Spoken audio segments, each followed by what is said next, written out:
Hi friends, ఎలా ఉన్నారు? బాగున్నారా? ఈరోజు బాదం మిల్క్ చేస్తున్నానండి. అది ఎలా చేయాలో చూపిస్తాను. ఒకరోజు ముందుగా బాదాన్ని నానబెట్టుకోండి. తర్వాత పొట్టు తీసేసుకోవాలండి. చాలా టేస్టీగా ఉంటుంది, హెల్తీగా ఉంటుంది. చిన్నపిల్లలకు చాలా మంచిదండి. చిన్నపిల్లలైనా పెద్దవాళ్ళైనా ఎవరికైనా నచ్చుతుందండి. ముందుగా ఇలా పొట్టు తీసి పక్క పెట్టుకోవాలి. తర్వాత మిక్స్ పట్టేసుకుందాం. దీనిలో కొంచెం వాటర్ వేసి మిక్స్ పట్టుకోండి. మిల్క్ లాగా అవుతుంది. మెత్తటి పేస్ట్ లాగా చేసుకొని పక్కన పెట్టుకోవాలండి. ఒక 2 స్పూన్ తీస్తున్నానండి సపరేట్గా. ఎందుకలా తీస్తున్నానంటే ఇది ఫేస్కి పెట్టుకోండి, చాలా గ్లోయింగ్గా ఉంటుంది. ఫేస్ కూడా చాలా షైనింగ్ వస్తుందండి. ఓకేనా.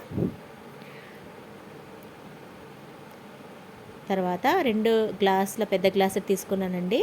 తీసుకొని హీట్ చేసుకోవాలి. 2 గ్లాసుల పాలు, ఇవి కూడా కాచిన పాలండి. అవి తీసుకుంటున్నానండి. తీసుకొని 2 గ్లాసుల పాలు తీసుకున్నాను. ఇది బాగా ఉడకనివ్వాలి.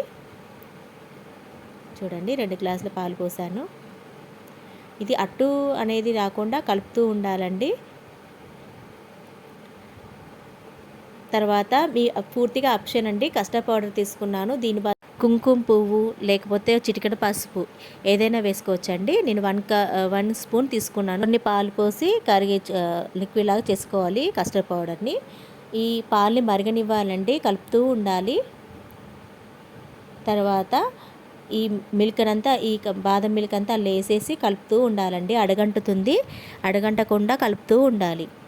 ఇలా ఒక 10 మినిట్స్ దాకా చేసుకోవాలి.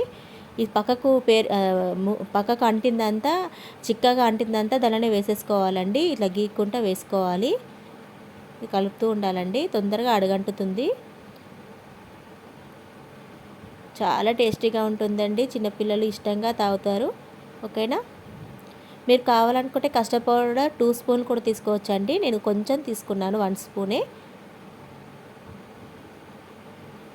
తర్వాత ఈ కస్టర్డ్ పౌడర్ మిల్క్ కూడా ఉంది కదండి, అదంతా వేసేసేయాలి. వేసేసి కలుపుతూ ఉండాలి. చాలా టేస్టీగా ఉందండి. ఇలా కలుపుతూ ఉండండి.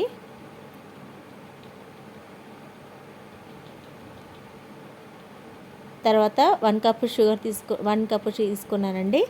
నేను 2 గ్లాసులు పాలు తీసుకున్నాను కాబట్టి సరిపోతుందని 1 కప్పు తీసుకున్నాను. ఒక గిన్నెడు షుగర్ తీసుకొని ఈ సైడ్ అడుగుకున్నంతా దానిలో కలిపేయాలండి. ఇలా గీక్కుంటా వేసేసేయాలండి, కలుపుతూ ఉండాలి. ఇంకొక 10 మినిట్స్ ఇలాగే కలుపుతూ ఉండాలండి, మరగనివ్వాలి బాగా. తర్వాత ఇలాయచి ఉడకనివ్వాలి కొంచెం. తర్వాత డ్రై ఫ్రూట్స్ కూడా బాదం కట్ చేసుకొని పెట్టుకున్నానండి, బాదం పలుకులు. అవి కూడా అలా వేసేసి కలుపుతూ ఉండాలి. ఇలా ఒక 10 మినిట్స్ దాకా ఉంచేసి స్టవ్ ఆఫ్ చేసేయాలి. అంతే అండి, చాలా ఈజీగా అయిపోతుంది. చాలా టేస్టీగా ఉంది. ఒక్కసారి ట్రై చేయండి ఫ్రెండ్స్. ఎంతో ఈజీగా తొందరగా అయిపోతుంది. ఓకేనా. ఇది వేడిగా తీసుకోవచ్చు, కావాలనుకుంటే కూల్గా ఫ్రిడ్జ్లో పెట్టుకొని కూడా కూల్గా కూడా తీసుకోవచ్చండి. నేను ఇలా గులాబ్ జామ్ వేసానండి, ఇంకా చాలా టేస్టీగా ఉంటుందని గులాబ్ జామ్ వేసాను. ఓకేనా. ఇలా ఒకసారి ట్రై చేయండి ఫ్రెండ్స్, చాలా టేస్టీగా ఉంది. ఓకేనా.